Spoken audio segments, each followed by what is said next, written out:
Assalamualaikum warahmatullahi wabarakatuh. Halo pemirsa, apa kabar Anda hari ini? Kembali lagi di Women Channel Reaching Out to Public bersama saya Nazira Anindi. Kami akan memberikan sejumlah informasi yang menarik untuk Anda. Inilah UMN News.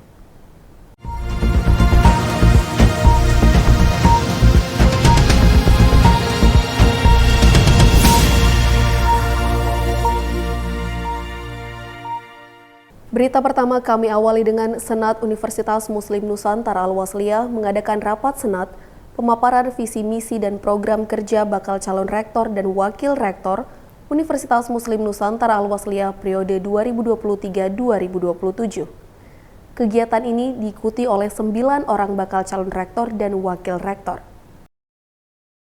Setelah mengadakan verifikasi kelengkapan administrasi, Senat UMN Al-Wasliyah menetapkan 2 bakal calon rektor yaitu Dr. Firmansyah MSI dan Dr. Ridwanto MSI, 2 bakal calon wakil rektor 1 yakni Dr. Anwar Sadat SAGM HUM dan Dr. Abdul Mujib MPMAT, 2 bakal calon wakil rektor 2 yaitu Dr. Alistra Jadison Silalahi SEMSI dan Dr. Dedi Juliandri Panjaitan MSI, serta 3 bakal calon wakil rektor 3 UMN Al-Wasliyah yakni Dr. Samsul Bahri MSI, Dr. Muhammad Hilman Fikri SEMM, dan Dr. Al-Kausar Saragih SPDI MPDI. Pemaparan visi misi dan program kerja bakal calon rektor dan wakil rektor UMN Al-Wasliyah diadakan pada hari Senin, 8 Mei 2023 dalam agenda Rapat Senat Universitas. Acara ini diadakan di ruang rapat Salim Siregar, Kampus Arsyad Talib Lubis UMN Al-Wasliyah. Kegiatan tersebut merupakan rangkaian tahapan pemilihan rektor dan wakil rektor UMN Al-Wasliyah periode 2023-2027. Rapat Senat dihadiri oleh anggota Senat Universitas dan pengurus Badan Pembina Harian atau BPH UMN Al-Wasliyah. Masing-masing bakal calon diberikan waktu 10 menit untuk menyampaikan visi misi dan program kerja yang sebelumnya telah disusun. Selanjutnya yaitu sesi tanya jawab, di mana seluruh bakal calon harus menjawab pertanyaan yang diberikan oleh senator. Ketua Senat UMN Al-Wasliyah, Bapak Profesor Dr. Ahmad Laut Hasibuan MPD mengatakan bahwa visi misi dan program kerja yang disampaikan oleh bakal calon rektor dan wakil rektor sangat baik. Ia menunggu realisasi nyata dari visi misi dan program kerja tersebut bagi siapapun yang nantinya akan terpilih menjadi rektor dan wakil rektor UMN Al-Wasliyah. Alhamdulillah, tadi bagus visi-misinya dan kita harap tunggulah tadi kan gimana ke depannya, apa mereka bisa melaksanakan dengan baik kan. Tadi udah narasinya bagus, gagasan bagus, tapi apanya kalau ada ke depan bagaimana kita berlaksanakan dengan bagus. Kita harus berikan mereka itu suatu penguatan agar mereka tetap sehat dan terpilih yang terbaik. Rektor UMN Al-Wasliyah, Dr. KRT Hardi Mulyono Kasurbakti menyatakan bahwa seluruh calon rektor dan wakil rektor sudah kompeten dan memiliki kapasitas untuk memimpin UMN Al-Wasliyah. Ya, hari ini Senat sudah melakukan rapat untuk mendengarkan visi misi para bakal calon rektor dan wakil rektor. Alhamdulillah semua berjalan lancar dan saya melihat bahwa semua bakal calon, baik calon rektor dan wakil rektor sudah sangat mumpuni dan punya kapasitas untuk memimpin lembaga UMN kita ke depan. Dari visi misi yang disampaikan tadi terlihat gambaran bahwa semua bakal calon memiliki komitmen untuk memajukan UMN ke depan. Harapan saya tentu visi misi itu tidak cuma di atas kertas, bahwa manakala mereka diberi kepercayaan nanti memimpin UMN kita ini, bisa mengaktualisasikan apa yang menjadi konsep pemikiran visi misi itu dalam kerja nyata, supaya apa yang menjadi cita-cita kita bersama membangkitkan UMN, menjadikan UMN yang menjadi terdepan, saya kira bisa terwujud dengan baik. Hasil dari rapat Senat ini akan diserahkan ke Majelis Pendidikan Pengurus Besar Al-Jamiatul Wasliyah untuk selanjutnya dilaksanakan fit and proper test bagi calon rektor dan wakil rektor. Dari UMN Al-Wasliyah, Nazira Anindi, Faris Abdullah, UMN Channel mengabarkan.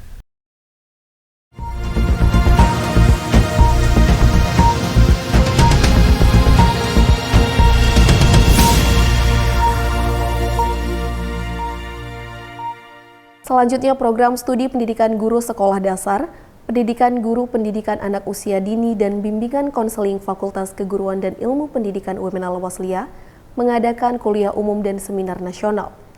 Kegiatan ini dilaksanakan dalam rangka memperingati Hari Pendidikan Nasional. Program Studi Pendidikan Guru Sekolah Dasar atau PGSD, Pendidikan Guru Pendidikan Anak Usia Dini atau PG-PAUD, dan Bimbingan Konseling Fakultas Keguruan dan Ilmu Pendidikan UMN Al-Wasliah menggelar kuliah umum dan seminar nasional. Kegiatan ini dilaksanakan dalam rangka memperingati Hari Pendidikan Nasional yang jatuh pada 2 Mei 2023 lalu.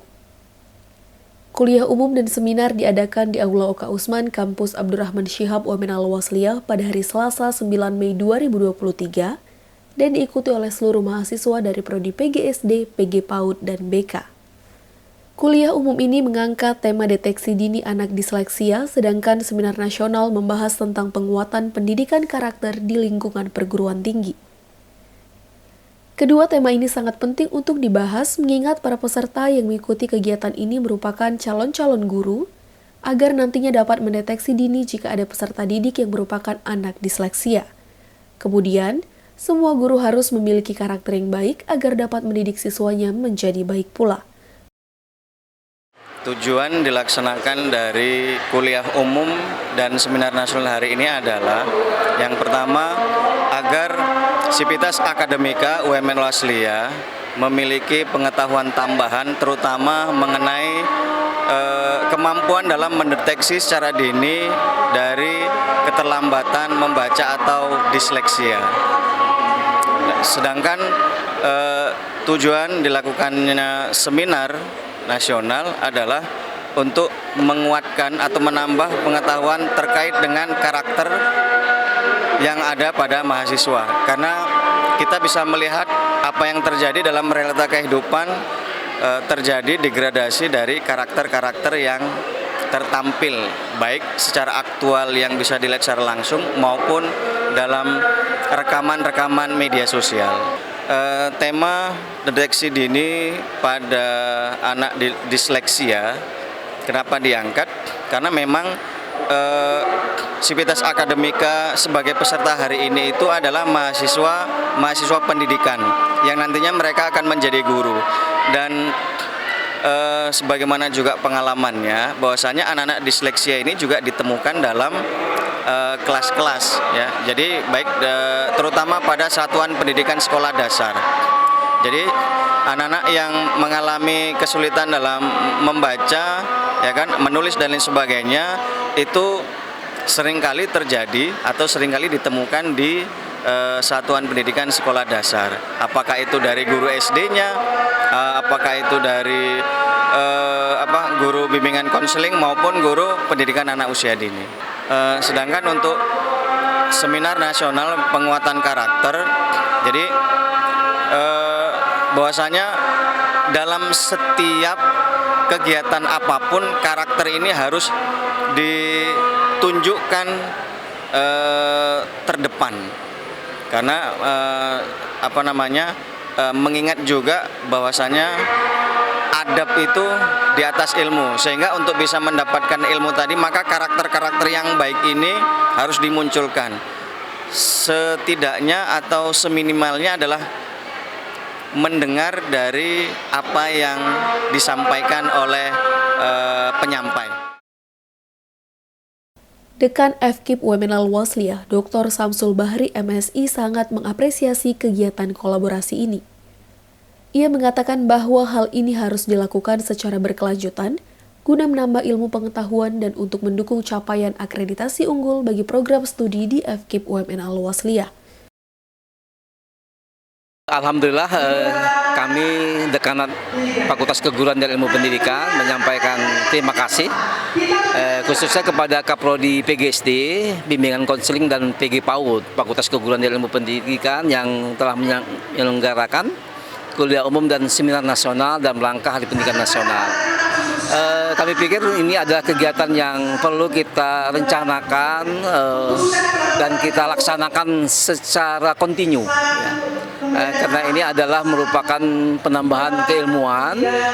Apalagi pada hari ini kita mengambil tema tentang disleksia, bahwa ternyata ada siswa kita, ada manusia yang mengalami gangguan dalam proses pembelajaran, di mana kita melihat bahwa tidak semua anak itu memiliki kemampuan dia untuk menulis dengan baik, mengajar dengan baik, dan berkata dengan baik. Jadi ternyata oleh sebab itu kita berharap bahwa mahasiswa kita sebagai calon guru memiliki kemampuan untuk memperhatikan dan mencoba mengatasi masalah disleksia itu. Dan ternyata memang karena mereka adalah manusia yang memang harus kita berdayakan, kita optimalkan, jangan terdapat masalah, ini harus diperhatikan oleh guru. Ini adalah merupakan sebuah persyaratan ya, kebutuhan dalam rangka pengembangan kualitas. Selain itu juga sebenarnya itu ada tuntutan akreditasi.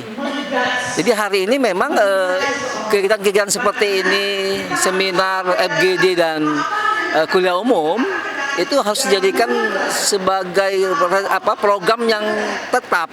Ya, jadi oleh sebab itu kita berharap juga di prodi yang lain, kita punya 9 prodi bisa melakukan ini. Tetapi juga sesungguhnya di prodi-prodi yang lain di UMN yang mana kita ketahui bahwa kita memiliki 20 program studi yang ada di UMN ini. Jadi memang selain menambah pengetahuan dan keterampilan kita yang berhubungan dengan tema apa yang dibahas, juga sesungguhnya adalah merupakan kewajiban dari kewajiban akreditasi. Apalagi kita berharap Universitas Muslim Nusantara Al-Wasliyah tahun ini dan tahun akan datang akan memperoleh akreditasi unggul.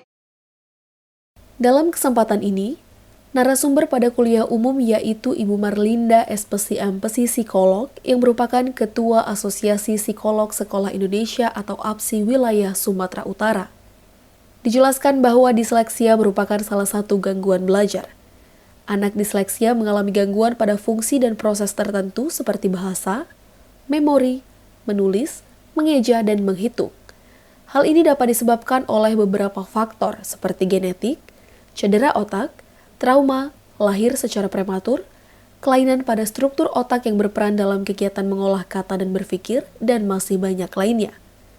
Dibutuhkan observasi untuk mengetahui apakah peserta didik mengalami disleksia atau tidak. Jadi sebenarnya kalau saya seorang guru itu yang paling pertama yang Ibu sarankan itu tidak cepat menjudge dulu bahwa ini adalah disleksia. Karena bukan satu faktor aja yang kita bisa mengklaim bahwa anak ini adalah disleksia. Jadi pertama kali adalah memang mengobservasi dulu, kayak gitu. Kemudian kita lihat hambatan belajar itu di mana, kita berikan cara belajar yang mungkin tambahan belajar yang seperti apa. Nah kita lihat seperti kaitannya dengan yang saya bilang tadi, ini kan disleksia adalah salah satu gangguan belajar, dan yang dikatakan gangguan belajar itu apa? Itu tadi saya udah buat ada yang menurut DSM-3. Jadi itu dasar kita untuk mengatakan bahwa anak ini termasuk disleksia atau tidak. Pertama kali memang harus kesabaran. Kemudian memang cara pembelajarannya. Tentu kalau kita beri cara yang seperti ini, mungkin cara dalam menyampaikan pelajaran itu yang berbeda, yang tidak sesuai dengan cara anak tadi dalam pembelajaran. Jadi maksud saya, pada saat kita memberikan pelajaran dengan cara seperti yang saya contohkan tadi, ada anak yang alergi dengan huruf O, ternyata kalau O itu kita ganti dengan roda mobil, ternyata dia bisa. Jadi ada usaha dulu dari kita, selama 6 bulan kita lihat, dan sepertinya ada gangguan yang lain, baru kita katakan bahwa. Sedangkan pada seminar nasional kali ini, Bapak Dr. Haji Ahmad Darwis MA, anggota DPRD Sumatera Utara fraksi PKS yang menjadi narasumber, disampaikan bahwa pendidikan karakter di perguruan tinggi sangat diperlukan guna membentuk dan membangun mahasiswa agar menjadi pribadi yang berkarakter sesuai dengan nilai ideologi negara Indonesia. Selain itu, pendidikan karakter sangat penting untuk diterapkan di perguruan tinggi guna menciptakan lulusan yang bukan hanya cerdas secara akademik, tapi juga memiliki karakter yang baik. Pendidikan karakter penting sekali ya terhadap semua jurusan yang ada di perguruan tinggi. Karena dengan karakter ini mahasiswa yang tamat dari UMN, dia akan bisa melakukan interaksi hubungan profesi apapun di masyarakat. Mereka akan bisa berkomunikasi, berinteraksi, berhubungan antara satu dengan yang lainnya. Jadi tujuan dari pendidikan karakter itu ya adalah memberikan penguatan ya terhadap sikap ya moral pribadi mahasiswa, agar supaya mahasiswa itu memiliki karakter yang baik ya, sehingga bisa melakukan perbaikan-perbaikan di semua sektor ya dalam aktivitas lapangan kerja. Harapan dari saya ya bagaimana agar supaya sivitas akademika, baik itu dari mulai tingkatan pimpinan, kemudian dosen, kemudian mahasiswanya ya, bisa memiliki karakter yang baik ya dalam aktivitas kehidupan sehari-hari. Dari UMN Al-Wasliyah, Nazira Anindi, Indar Al-Majid, UMN Channel mengabarkan.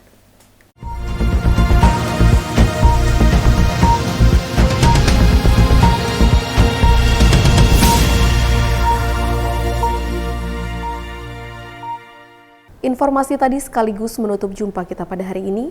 Saya Nazira Anindi beserta seluruh kerabat kerja yang bertugas pamit undur diri. Wassalamualaikum warahmatullahi wabarakatuh.